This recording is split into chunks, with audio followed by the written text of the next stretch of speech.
Once upon a time, beneath the twinkling stars, like me, there lay a land unfamiliar to our own. A beautiful kingdom, lush with splendor, and ruled by a benevolent king. Hello, I am the benevolent king. Hark, my daughter has been born, and I am throwing a grand ball to celebrate. Through that? Next line, Waliford. Next line. Yes, I am inviting everyone else in the kingdom except for Barnaby the Wicked. Barnaby can't come? Little did the king know, Barnaby the Wicked had caught word of this stupendous celebration and his revoked invitation. In a fit of fury, he barged into the festivities and announced his arrival with rightful ire. Did somebody say Barnaby the Wicked? I did. Thank you. I just flew in from an enchanted meadow somewhere, and boy, are my wings tired. Hey, what's with all the commotion about? And what's with the cue ball here? The commotion is a birthday party, and the cue ball is my lovely Princess Julie. That's right, pal. And I'm the good fairy Howdy Pillar. That little bundle of joy there is a potential consumer. So hands off of the baby, Buster. A fancy shindig for a baby, and you didn't invite me. Barnaby the Wicked. With a name like that, you know I'm the life of the party. I ought to teach you much manners. Oh, no. Oh, yeah. Yes, for now. You might be the prettiest girl at the party now, Princess Julie, but when you get big and strong, you're gonna get a splinter from a spindle of a spinning wheel and die. That's what you think. Move it or lose it, Barnaby the Wicked. Princess Julie, when you get big and strong, instead of kicking the bucket, you'll fall into a deep snooze. But one kiss from your true love will put that pep right back in your step. That's a good fairy howdy guarantee. Hooray. Rich, foiled again by my lack of foresight. Well, I'm hitting the road. I know when I'm not wanted. Goodbye, Barnaby the Wicked. See you later, kid. Even as Howdy placed an enchantment on the child, there was still a wave of unease throughout the kingdom. To prevent Barnaby the Wicked's curse from coming to fruition, King Wally had all of the spinning wheels burned in a great fire. Still, he knew that would not be enough to quell the malicious hex placed upon her. This will not be enough to quell the malicious hex placed upon her. You're telling me? King Wally would request that the good fairy Howdy whisk her away to his grocery store in the outskirts of the kingdom in order to hide her away from Barnaby the Wicked. Pro bono princess, huh? Don't mind if I do. Magical convenience stores don't run themselves. For many clock turns, the good fairy Howdy would raise young Princess Julie into a big and strong rainbow monster. But to keep her origins a secret, he would give her the name Sweet Briar. That's me, Sweet Briar. Oh, how lovely am I! How cheery I be! Watch where you're twirling that broom, Sweet Briar. You're likely to whack one of my antennas off. Sorry, Howdy. I'm just so happy to work here every day. In fact, it makes me so happy that I could sing. You could, but how about you go outside instead and take the day. Oh, forget it. Scram, will ya? Okay, yippee! Don't talk to anybody strange either. There could be entomologists out there. Sweetbriar skipped off into the nearby woods, letting her melodious voice move through the trees over the beautiful bushels of flowers, and finally, upon the ears of a handsome prince, Prince Frank. Hark! I hear the enchanting singing of a bewitching maiden true.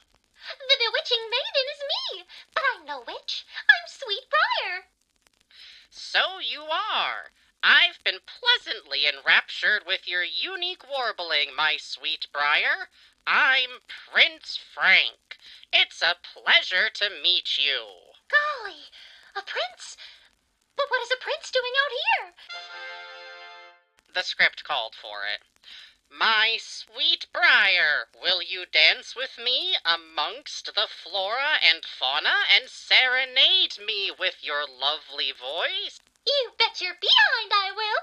And behind what? Sweetbriar and Prince Frank danced to a song only they could hear, broken off from the rest of the world. When they finally broke apart, the two departed, promising to see each other again very soon. Sweetbriar returned home with a skip in her step. She told the good fairy Howdy she had fallen in love. Hark! Your Sweetbriar is home and in love. In love? With a prince. Aren't I lucky? Sounds like a lot of hooey, Sweetbriar. What kind of fellow walks around declaring he's a prince? He's the one that ought to consider himself the lucky one here. It ain't every day that somebody meets a princess in the woods. Princess? I'm a princess? What? Who's the wise guy that said that? Must have been a squeaky door or something. Oh, that Barnaby the Wicked. Barnaby the Wicked? There it goes again. Where are you scoundrel? Quit playing silly, Howdy. What's this business about me being a princess? All right. You forced it out of me. The jig is up. Sweetbriar, you're a bona fide princess, and I won't spare you the boring details. You're betrothed to some prince later today, in fact. I'm also a good fairy. In retrospect, I should have told you that sooner.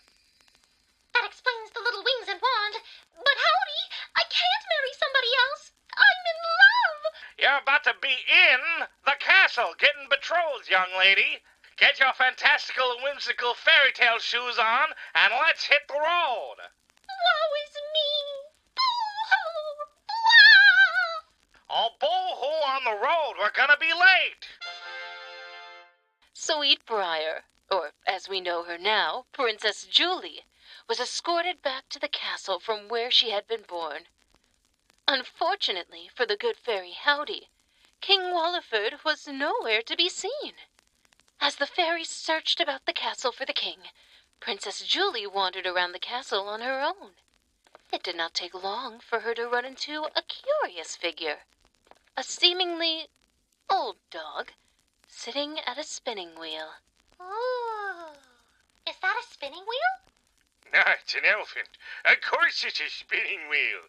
Can't you see I'm making yarn so I can crochet my dear sweet mama a pair of mittens? Oh my, that's so kind of you. Could I give it a try? I just met a prince, and I'd love to make him a nice hat. Go right ahead, kid. Thanks. Ow! A splinter. That really stuck. With naught but a minuscule prick of the spindle, Princess Julie collapsed to the floor and fell into a deep slumber. But who was that haggard old dog that sent Julie to her unexpected sleep? Hey, who you calling haggard? It's just me, beloved Barnaby the Wicked, having my good old-natured fun. Princess Julie, what happened to you? Hark! Barnaby the Wicked! What are you doing here? You cad! You scoundrel! You rogue! You rascal! Hey! I don't gotta take these. I'm hitting the road. I know when I'm not wanted. Not so fast. You're going to bed too, pal. For good. No, I ain't. Hark. I'm feeling an nap coming on. Did somebody say hark? Oh. You know what, Howdy? Not bad. I can make this work. It was then the good fairy Howdy set to work on his marvelous plan of awakening Princess Julie. First, he would allow the entire kingdom to fall into a deep slumber alongside their princess. Next, he would place flyers all throughout the neighboring lands in hopes of finding the single most important ingredient of his spell, True Love's Kiss, a beautiful and meaningful symbol of everlasting love. Oh my. Help wanted. Looking for true love to undo an evil enchantment from Barnaby the Wicked. Must be princely, brave, and romantic. Preferably handsome, but homely will do. I see you're eyeballing my very prestigious poster. Any interest, stranger? Oh, goodness no. You see, I already have a true love of my own. You don't say. Yes, she is quite a pretty picture. She has beautiful golden hair, as radiant as the sunshine itself. Uh-huh. And a disposition as merry as a freshly bloomed marigold in springtime. Mm-hmm. And the elegant warbling of a beautiful nightingale. Warbling, huh? Wait a second. You're that prince she was rambling on and on about. Excuse me? You're hired for the job. Hustle, shake a leg, before I trade you out with the local town fool. Thank you, I think. So, Prince Frank followed the good fairy Howdy up to the princess's keep at the very top of the castle's highest spire. When he arrived in the room, he was taken aback by the scene before him. The princess's bedroom was as luxurious as a newly bloomed garden, and the princess's cheeks were a hue as warm as that of roses. Had I known you were in such turmoil, sweet Briar, I would have sought you out sooner. Yet here you lay in your flower bed, ravaged by a curse that doomed you to your fate at the mere utterance of its spell. Allow me to grant you your freedom, sweet Briar, and seal your destiny with a kiss. Are you in earnest? This is really drawn out. Quiet! Barnaby the Wicked's body was trapped in an everlasting slumber, if one might recall. Silence filled the princess's keep as Prince Frank leaned in close to his sweet Briar to release her from this wretched curse and awaken her from her slumber. Callooh! Sweet Briar, you've awoken from your sleep. That's Princess Julie to you, and that's right. It's all thanks to you that the curse was lifted. And yet? Oh, my handsome prince, I am betrothed to another. Prince Frank, run away with me. Our love cannot thrive here. We just got this all sorted out. Go on, King Wally. Tell him. Oh, Princess Julie, you're awake. I lost my place. The betrothal kid. Oh, yes. Don't run away, Princess Julie. The one you were betrothed to was actually Prince Frank. Hooray! How convenient! Well, you are the king, Prince Frank. Let's get hitched. Yes, our wedding awaits, Princess Julie. Oh, I love happy endings.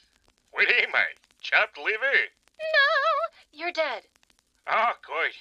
I'll just stay down here then. As I was saying, with Barnaby the Wicked defeated and the kingdom awakened in high spirits, the wedding celebration could finally begin. And beneath those very same stars, Prince Frank and Princess Julie were married amongst a garden of sweet briars and lived happily ever